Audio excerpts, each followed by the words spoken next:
यहाँ एक और पश्चिम बंगाल में ममता बनर्जी मुसलमानों का लीडर अपने आप को मानती है। मुसलमानों के बारे में वो ये कहती है कि हम मुसलमानों के लिए हर मुमकिन प्रयास करते हैं, जहाँ तक संभव होता है हमारी तरफ से मुसलमानों के लिए हम हर काम को करते हैं और करते रहेंगे। लेकिन इस बात को एमआईएम पार्टी के एक सैयद आसिम वकार साहब हैं, जो उत्तर प्रदेश के लखनऊ से हैं। एमआईएम पार्टी का एक अच्छा नेता है और ये प्रवक्ता भी हैं। इन्होंने इस बात को मानने से इनकार कर दिया, यानी वो इस बात को मानते ही नहीं हैं कि प्रदेश के मुसलमान यानी पश्चिम बंगाल के मुसलमान ममता बनर्जी को अपना नेता स्वीकार करते हैं। इन्होंने लिखा क्या है, आइए सबसे पहले हम पढ़ते हैं। इन्होंने लिखा है, देश का मुसलमान किसी कीमत पर ममता को अपना लीडर कबूल नहीं करेगा। जी हाँ, इन्होंने डायरेक्ट कहा है कि किसी भी कीमत पर पश्चिम बंगाल के मुसलमान ममता बनर्जी को अपना लीडर मानेगा ही नहीं, कबूल ही नहीं करेगा। आगे लिखा है, बंगाल का मुसलमान भी मजबूरी में ममता दीदी के साथ है। उन्होंने ये साफ तौर पर कहा है कि पश्चिम बंगाल के जो मुसलमान हैं ये मजबूरी के तौर पर ये ममता दीदी के साथ हैं। यानी बीजेपी ना जीत जाए या बीजेपी को हराने की वजह से वो इस बात को सोचकर जब चुनाव का वक्त आता है तब ममता बनर्जी यानी टीएमसी के जोड़ा जो फूल होता है, जो उनका निशान होता है, डबल फूल होता है, उनको उस निशान पर वहाँ के मुसलमान वोट करते हैं और ममता बनर्जी को मजबूरी के तौर पर मुख्यमंत्री की जो है उम्मीदवार बनाते हैं और मुख्यमंत्री उनको बनाते हैं। सबसे पहले उन्होंने ये भी लिखा है, आखिर में देश के हिंदू मुसलमान सभी ऐसे नेता को कबूल करेंगे जिसकी पहचान अंतर्राष्ट्रीय स्तर पर हो। जी हाँ, उन्होंने लिखा है कि देश का यानी पूरे भारतवर्ष के हिंदू और मुसलमान ऐसे नेता को पसंद करेंगे जिनका पहचान अंतर्राष्ट्रीय स्तर पर हो।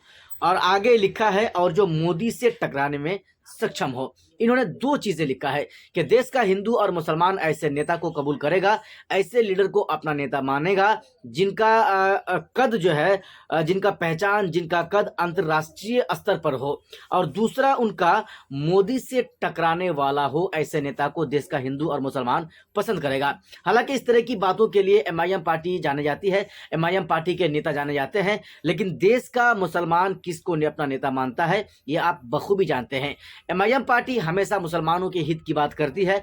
एमआईएम पार्टी मुसलमानों का लीडर बनने का प्रयास करती है। असदुद्दीन ओवैसी साहब बहुत लंबे लंबे और बड़े बड़े भाषण भी देते हैं, लेकिन देखने को क्या मिलता है। महाराष्ट्र में हाल ही में विधानसभा का चुनाव हुआ जिसमें महाराष्ट्र के मुसलमानों ने एमआईएम पार्टी को कबूल ही नहीं किया। 16 उम्मीदवारों में महज एक उम्मीदवार मुफ्ती इस्माइल साहब को विधायक बनाया, बाकी 15 के 15 को चुनाव में हार का सामना करना पड़ा। आइए अब आसिम जो वकार साहब हैं, इन्होंने कहा क्या है, आइए हम आपको सुनाते हैं। बंगाल का मुसलमान बहुत ही मजबूरी के तहत ममता बनर्जी के साथ खड़ा है। जहां तक मुझे लगता है कि बंगाल में भारतीय जनता पार्टी के खिलाफ कोई ऑप्शन नहीं दिख रहा है, इसलिए मुसलमानों की मजबूरी है टीएमसी को वोट करना। जिस दिन बंगाल में एक मजबूत ऑप्शन खड़ा हो जाएगा उस दिन ममता बनर्जी से मुसलमानों की दूरियां बढ़ जाएंगी। वजह साफ है, बंगाल में जो मुस्लिम लीडरशिप है उसके हालात। ममता बनर्जी चाह रही हैं वो नेशनल लेवल पर इंडिया गठबंधन को लीड करें। मुझे लगता है कि पूरे भारत में मुसलमान ममता बनर्जी को कबूल नहीं करेंगे। उसकी वजह साफ है। वजह यह है कि ममता बनर्जी पहले भी 2 बार भारतीय जनता पार्टी के साथ सरकार में रह चुकी हैं। ममता बनर्जी कब अपने फायदे के लिए पलट जाएंगी ये कोई नहीं जानता है, सिर्फ ममता जानती हैं। पूरे भारतवर्ष में मुझे लगता है हिंदू और मुसलमान दोनों जो भारतीय जनता पार्टी को हराना चाहते हैं वो ममता बनर्जी की लीडरशिप में नहीं जाना चाहेंगे।